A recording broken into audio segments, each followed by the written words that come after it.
Namaskar, cá estamos nós de novo, né? Eu já sei que um monte de vocês não assistem aos meus vídeos, paciência, né? Eu estou fazendo a minha parte e esperando que vocês cumpram com a parte de vocês. Mas se a escolha não cumprir, que o resultado seja pelo menos bom, né? Eu já recebi alguns poucos, tá? Trabalhos de volta, atividades de volta daquilo que eu pedi, da carta de achamento, mas eu disse para vocês que eu não vou mais ficar embromando o tempo, né? Porque ele urge. Então, eu vou fazer a correção daquelas duas apostilas, né? Daqueles materiais diversos. Que é a aula 1, a Carta de Achamento do Brasil, atividade 1. Pero Vaz de Caminha. Senhor, posto que o capitão-mor desta vossa frota e assim os outros capitães escrevam a vossa alteza a notícia do achamento desta vossa terra nova, que se agora nesta navegação achou, não deixarei de também dar disso minha conta a vossa alteza, assim como eu melhor puder, ainda que, para o bem contar e falar, o saiba pior que todos fazer. Todavia, tome vossa alteza minha ignorância por boa vontade, a qual bem certo creia que a formosentar nem a fear aqui não há de pôr mais do que aquilo que vi e me pareceu. E portanto, Senhor, do que hei de falar, começo e digo que seguimos nosso caminho por este mar de longo, até que terça-feira das oitavas de Páscoa, que foram 21 dias de abril, topamos alguns sinais de terra. E quarta-feira seguinte, pela manhã, topamos aves, a que chamam furabuchos. Neste mesmo dia, à hora de véspera, houvemos vista de terra, a saber, primeiramente, de um grande monte, muito alto e redondo, e de outras serras mais baixas ao sul dele, e de terra chã, com grandes arvoredos, ao qual monte alto o capitão pôs o nome de o Monte Pascoal, e a terra de Vera Cruz. E dali avistamos homens que andavam pela praia, uns 7 ou 8, segundo disseram os navios pequenos que chegaram primeiro. A feição deles é serem pardos, um tanto avermelhados, de bons rostos e bons narizes, bem feitos, andam nus, sem cobertura alguma. Nem fazem mais caso de encobrir ou deixar de encobrir suas vergonhas do que de mostrar a cara. Acerca disso, são de grande inocência. Ambos traziam o beiço de baixo furado e metido nele um osso, que fica assim, tá? Um osso verdadeiro de comprimento e de uma mão travessa. Já viram aqueles índios que fazem isso? É assim. E da grossura de um fuso de algodão agudo na ponta como um furador. O capitão, quando eles vieram, estava sentado em uma cadeira, aos pés uma alcatifa por estrado, e bem vestido com um colar de ouro muito grande ao pescoço. Acenderam-se tochas e eles entraram, mas nem sinal de cortesia fizeram, nem de falar ao capitão, nem a alguém. Todavia, um deles fitou o colar do capitão e começou a fazer acenos com a mão em direção à terra e depois para o colar, como se quisesse dizer-nos que havia ouro na terra, e também olhou para o castiçal de prata e assim mesmo acenava para a terra e novamente para o castiçal, como se lá também houvesse prata. Parece-me, gente, de tal inocência que, se nós entendêssemos a sua fala e eles a nossa, seriam logo cristãos. Visto que não têm nem entendem crença alguma segundo as aparências. Até agora não podemos saber se há ouro ou prata nela, na nova terra, ou outra coisa de metal ou ferro, nem lhe havimos. E desta maneira dou aqui a vossa alteza conta do que nesta vossa terra vi. E se a um pouco alonguei, ela me perdoe, porque o desejo que tinha de vos tudo dizer, mo fez por assim pelo miúdo. Beijo as mãos de vossa alteza. Deste porto seguro, da vossa ilha de Veracruz, hoje sexta-feira, 1º dia de maio de 1500, Pero Vaz caminha. Enfim, de se tratar esta carta, que é muito longa, aí é só um fragmento do fragmento, tá? De se tratar da certidão de nascimento do Brasil. Certidão de nascimento de um país que já existia. Pode?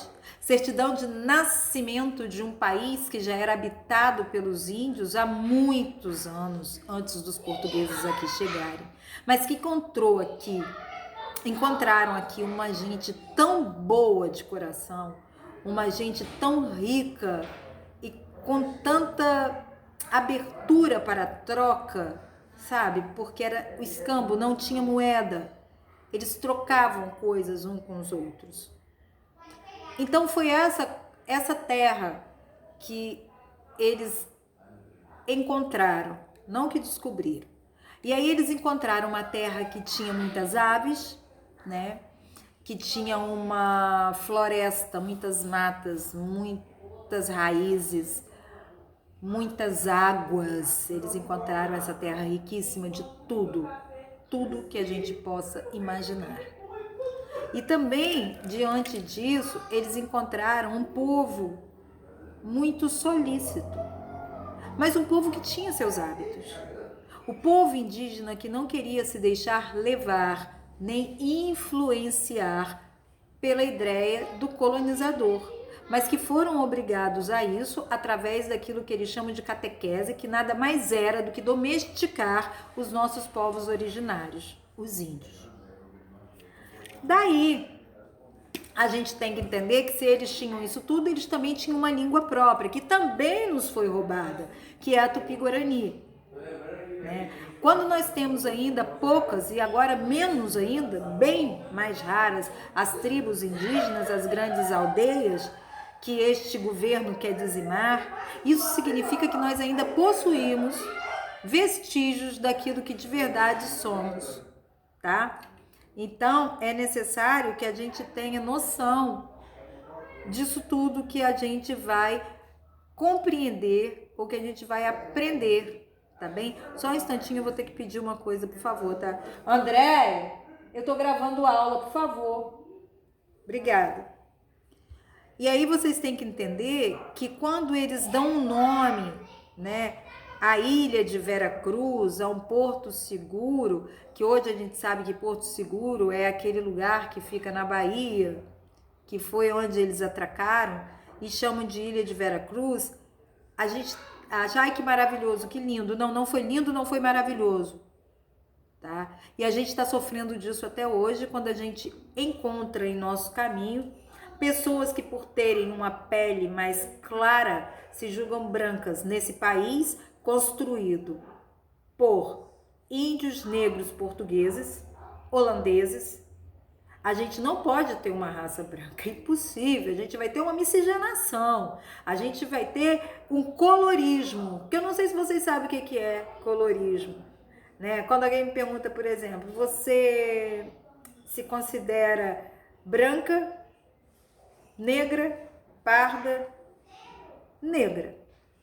Mas professora, como que você é negra? Com essa pele, dessa cor? Porque existe uma coisa chamada colorismo. E é bacana que vocês estudem sobre isso, que vocês pesquisem sobre isso, para vocês não ficarem no futuro muito próximo falando sobre uma coisa que vocês não sabem e estimulando o que a gente chama de racismo estrutural. Tá bem? Mas vamos à nossa aula, à nossa correção sobre essa carta. Agora que já conhecemos um pouco da carta de Pero Vaz de Caminha, vamos testar nossos conhecimentos. Descrever é expor detalhadamente as características de um lugar, de um ser ou de um objeto. Sabendo disto, retire do texto passagens nas quais o escrivão do rei descreve os habitantes do Novo Mundo. Bem, eles colocam lá: a feição deles é serem pardos, um tanto avermelhados, de bons rostos e bons narizes, bem feitos, andam nus, sem cobertura alguma. Depois nós temos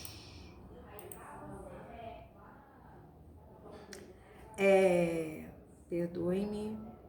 Depois nós temos, pela descrição feita por Caminha, qual seria a visão do colonizador em relação aos povos indígenas? Exatamente isso que eu falei com vocês agora, né? Quando eles chegam aqui, se deparam com uma gente... andam nus sem cobertura nenhuma ainda da primeira. Ambos traziam o beiço de baixo furado e metido nele um osso verdadeiro. Tá bem? No 2, os colonizadores consideravam os indígenas como atrasados, né? Mas também inocentes. Portanto, enganaram os índios, ofereceram produtos sem valor, mas que os indígenas não conheçam, em troca de riquezas. Porém, quando pretenderam escravizá-los, os indígenas que preservam a liberdade tentavam fugir e eram massacrados e mortos por causa disso. Então, os colonizadores, eles chegaram aqui, né? Eles muito safadamente, eles muito horrorosos, com desejo de poder, de surrupiar o que era nosso, né? Eles olhavam para o indígena e viam quanto eles eram atrasados, porque eles não tinham vestimentas, porque eles falavam entre eles sem ter nenhum tipo de austeridade. As pessoas tinham o seu cargo, tinham o pajé, o chefe da tribo, mas as pessoas não se humilhavam por conta de seus cargos. Dá para entender isso? Então, o português chega aqui e engana os índios. De que maneira? Eles pegavam um bule de lata, davam em troca de sacos de pedaços de ouro, tá? Eles ofereciam qualquer coisa que não tivesse valor, porque o índio não reconhecia o que tinha valor e o que não tinha valor, entendeu? Então eles pegavam aquilo e em troca eles entregavam as nossas riquezas. Aí, os portugueses tentam escravizar os índios como faziam com os negros, só que os índios não permitiram, tá? Eles preservavam a liberdade. E aí, como eles conheciam muito bem as matas, eles fugiam enlouquecidamente e muitos deles, muitos milhares, foram massacrados. Eles eram tão maldosos, os portugueses, os colonizadores, que quem vinha nesses navios com eles, com os portugueses, era aquilo que a gente chama da ralé portuguesa, que eram os presidiários, as prostitutas, os doentes. Então eles pegavam roupa dessa gente que tinha sífilis, malária, um monte de doença e espalhava pela floresta. E aí o que acontecia? O índio era contaminado e como não tinha tratamento, eles morriam. Por isso muitos foram dizimados. Não chegou a ser um massacre total, formal, de foice, de arma, de enfim. Foi na tortura, porque isso é uma tortura, tá? Depois, pela descrição... Não, já foi. 3. Observe a seguinte passagem da carta. Todavia, um deles fitou o colar do capitão e começou a fazer aceno com a mão em direção à terra, né? Fazendo aceno com a mão em direção à terra. depois para o colar, como se quisesse dizer-nos que havia ouro na terra. E também olhou para o castiçal de prata e assim mesmo acenava para a terra e novamente para o castiçal, como se lá também houvesse prata.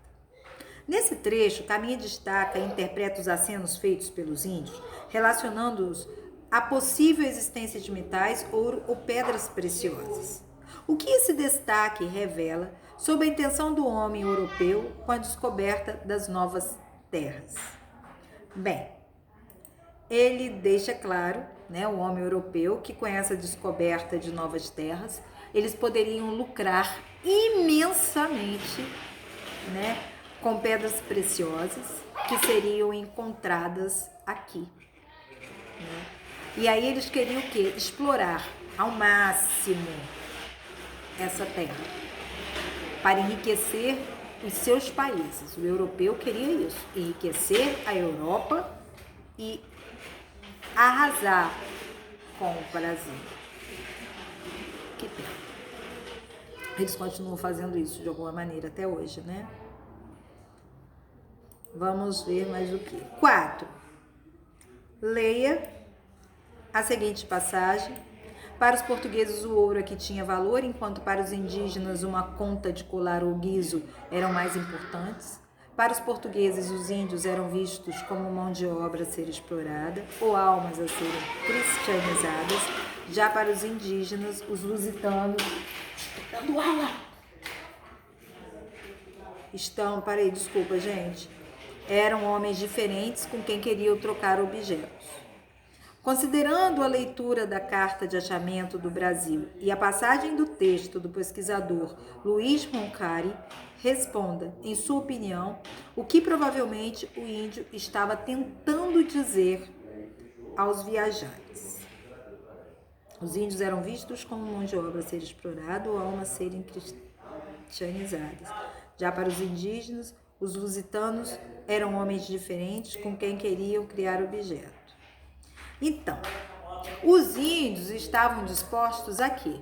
A trocar suas mercadorias, né? Trocarem a sua terra ou as coisas que lá existiam por uma bobagem qualquer, um castiçal, um colar, um bule, entendeu? Porque isso para os indígenas, eles estavam dispostos a fazer isso. E para eles, os lusitanos eram homens diferentes, que poderiam fazer esse tipo de troca, como eu disse anteriormente, trocar os objetos. Eles não pensavam, não imaginavam que eles estavam aqui para roubar a terra deles. Eles estavam aqui para dizimar essa espécie. Que os europeus estavam aqui para solidificar uma extensão, né, do que era a Europa, fazendo o quê? Tornando o país uma colônia deles, né? Então, aí foi o nosso primeiro old, né? Que eu botei aula 1. Aí vem a aula 2. A aula 2 é a maneira de ser do indígena. O que acontece? Nós somos brasileiros, nós vivemos numa cidade chamada Campos dos Goitacazes, que é uma homenagem ao índio que aqui vivia, que é o índio Goitacá, e pouco sabemos disso. Parece às vezes que é uma afronta saber de nossa ancestralidade.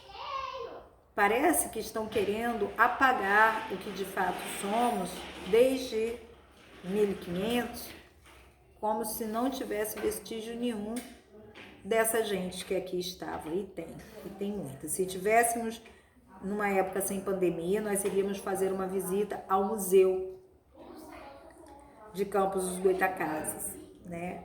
Mas eu tenho quase que certeza que eles abriram um link onde a gente consegue fazer essa visita online. Eu vou dar uma procurada nisso porque eu acho que lá tem material que nos fala sobre os nossos ancestrais, sobre os índios, o índio Goitacá.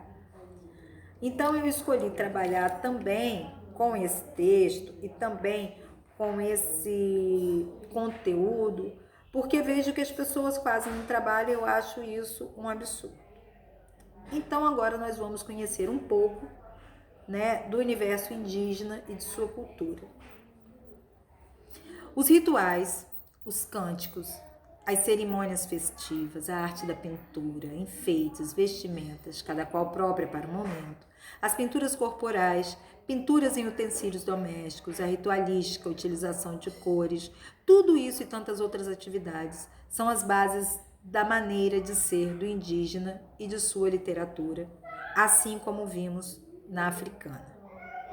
Tradicionalmente, a literatura indígena frui sua cultura nas manifestações literárias da oralidade, onde a contação de histórias é também um forte pilar para o compartilhamento de saberes e valores às novas gerações. É nesse momento em que a palavra habitada de valores assume seu poder maior, pois, como canal de comunicação, exerce sua plena função de transmitir aos demais todo o imaginário individual ou coletivo referente a cada povo.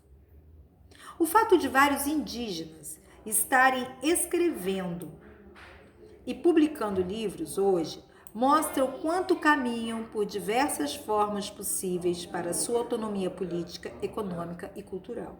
Os indígenas não estão parados no tempo, estão evoluindo e buscando a sua maneira, formas de permanecerem existentes sem serem obrigados a dispensar toda uma tradição cultural milenar. A literatura indígena e o respeito à pluralidade cultural brasileira. Aí vem uma página que vocês podem pesquisar, se vocês quiserem, que tem uns artigos. Um exemplo dessa situação de autores índios é Daniel Munduruku, nascido na aldeia Maracanã, no Pará. O índio escritor Daniel Munduruku se dedica a escrever livros para jovens e crianças que transmitam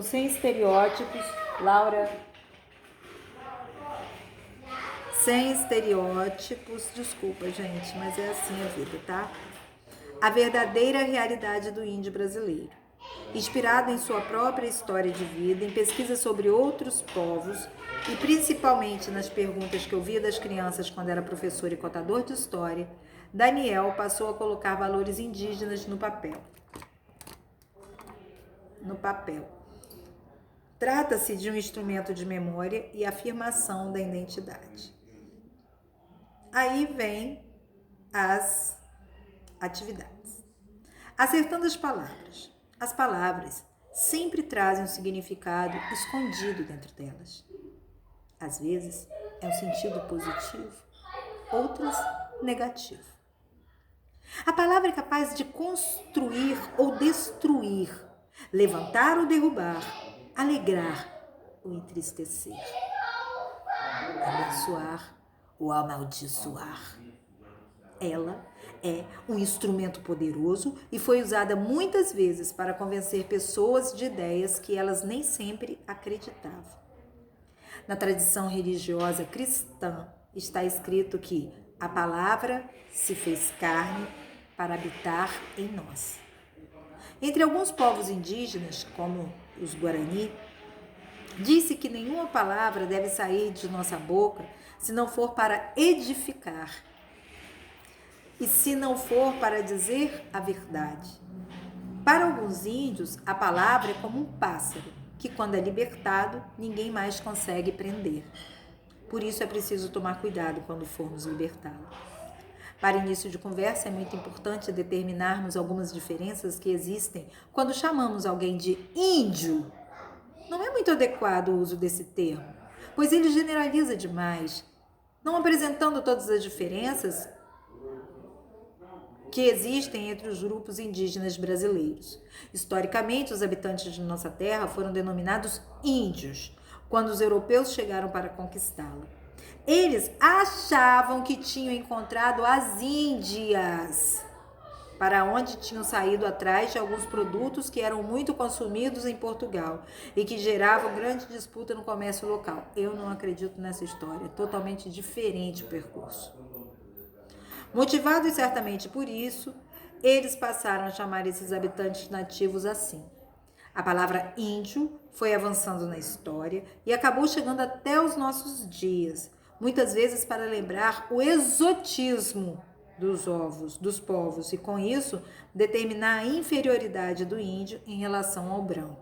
Tá faltando um P aí, tá? Tá ovos. E aí, um exemplo de onde a palavra refletiu o modo de pensar. Poderíamos avançar ainda um pouco mais e mudarmos essa história, chamando esses povos pelos nomes com os quais são mais conhecidos: o Macuxi, os Yanomami. Mas nem sempre o nome mais conhecido de um povo corresponde à sua autodenominação. Em muitos casos, esses nomes foram dados por outros povos indígenas, por missionários colonizadores e outros brancos que desconheciam a língua desse povo. Mesmo assim, ao usar esses nomes, seremos mais fiéis à nossa história, à história dos povos que já estavam aqui antes mesmo desta terra se chamar Brasil. Você sabia que povo, nação ou etnia são palavras mais adequadas do que tribo?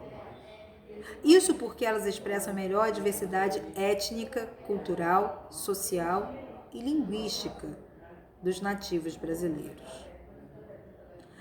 Número 1. Para o autor, a palavra índio, nos dias de hoje, geralmente tem um valor pejorativo, diminutivo, pequeno, que desvaloriza o índio. Com a expressão programa de índio, como a expressão programa de índio pode comprovar isso? Sabe quando a gente fala assim, vamos no show de Elza Soares? Ui, credo, programa de índio. Como assim? Primeiro que ela é maravilhosa. Segundo Elza, Deus é mulher. Ou seja, Deus está dentro de cada um de nós. Então, quando a gente usa essa expressão, programa de índio, significa que o programa é ruim.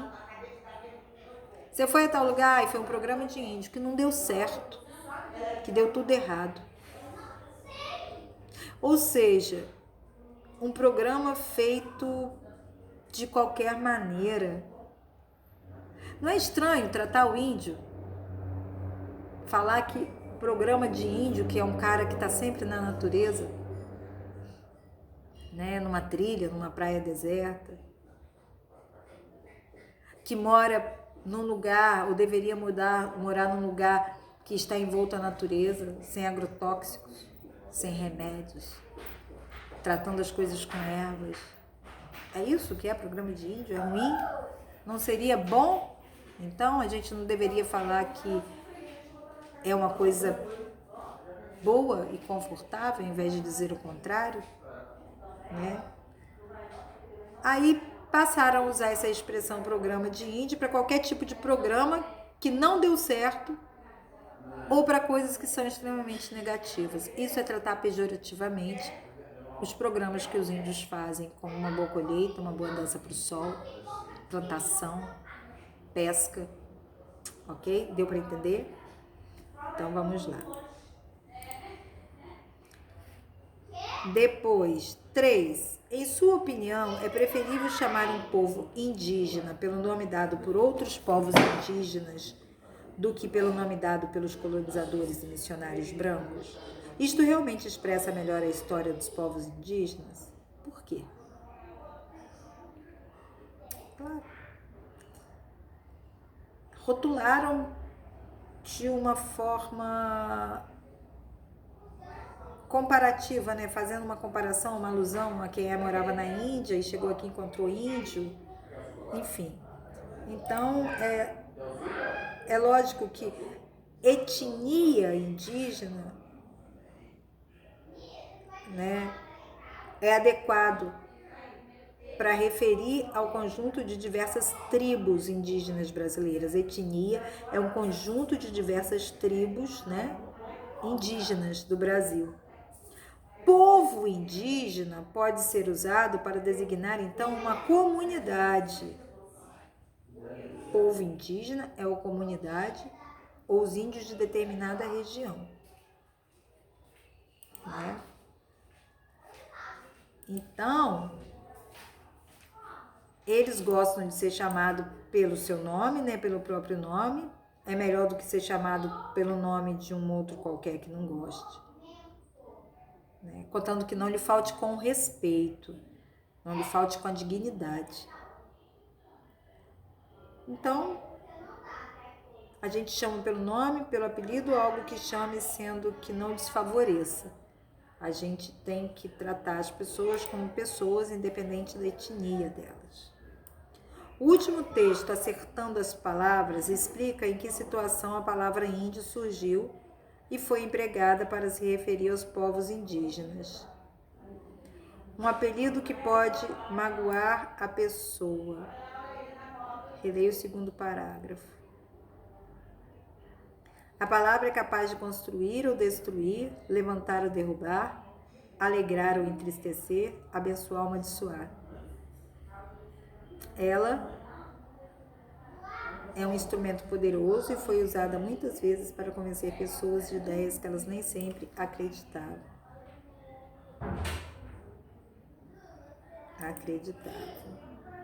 Então, peraí.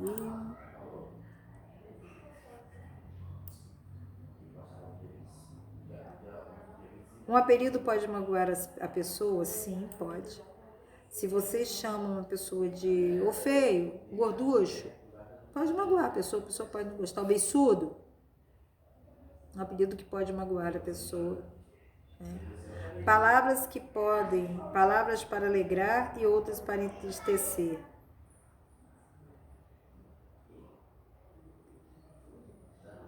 Palavras que podem alegrar e entristecer.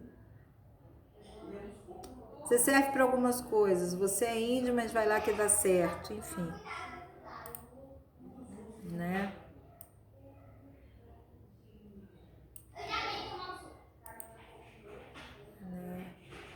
Palavras para alegrar pessoas ou entristecer. A palavra é capaz de construir ou destruir, levantar, alegrar. Ela é instrumento poderoso. Né? Sai daí, seu peladão. Deus não vai te amar. Enfim, essas coisas. Né? Isso é muito pessoal, essas respostas, tá? Palavras para abençoar. Deus não é avarento com suas bênçãos, gosta de nos abençoar com todo tipo de bênção, paz, alegria, amor, perdão, tudo que fosse catequizá-los, né? Palavras que possam deixar pessoas mais animadas para enfrentar problemas. Você vai conseguir, confie em Deus, vai em frente, enfim, isso daqui é pessoal, tá bem? Então, nós já temos aí esses materiais diversos, oh meu Deus, materiais diversos, nós já temos a 1 e a 2. A aula 3, que tá aí, tá falando de texto literário e não literário, que eu já dei essa aula, vocês já sabem, já viram, né? Os exemplos estão aqui, isso vai cair na prova, tá, queridos? Então, eu já dei essa aula também. Uma das primeiras aulas que eu postei foi essa, texto literário ou não literário, tá? E depois tem o que nós estamos trabalhando agora, que também já postei aula, já fizemos isso, né? Já mandei muitos escritos sobre isso, que são as funções de linguagem. Então, se é bem isso. Aí, eu vou deixar para vocês também, hoje, eu vou ver se eu consigo achar aqui, um filme que eu gostaria que vocês assistissem, que é sobre bullying. Ele é forte, tá? Ele é forte. Eu tentei achar um menos forte, mas eu não encontrei. E eu tô buscando um documentário também que fala sobre violência contra a mulher, pra gente assistir e ver se a gente consegue marcar na sexta-feira o nosso encontro pelo Meet. Presta atenção numa coisa, gente. Por favor, vocês têm que assistir esses vídeos que eu tô gravando. Porque, por exemplo, a próxima avaliação vai ser sobre algum desses textos aí que eu tô botando pra vocês. Então eu acho que vocês precisam dar uma lida no material e escutar as aulas, tá bem? Eu não tenho para onde correr, tá bom? Então, namaskar.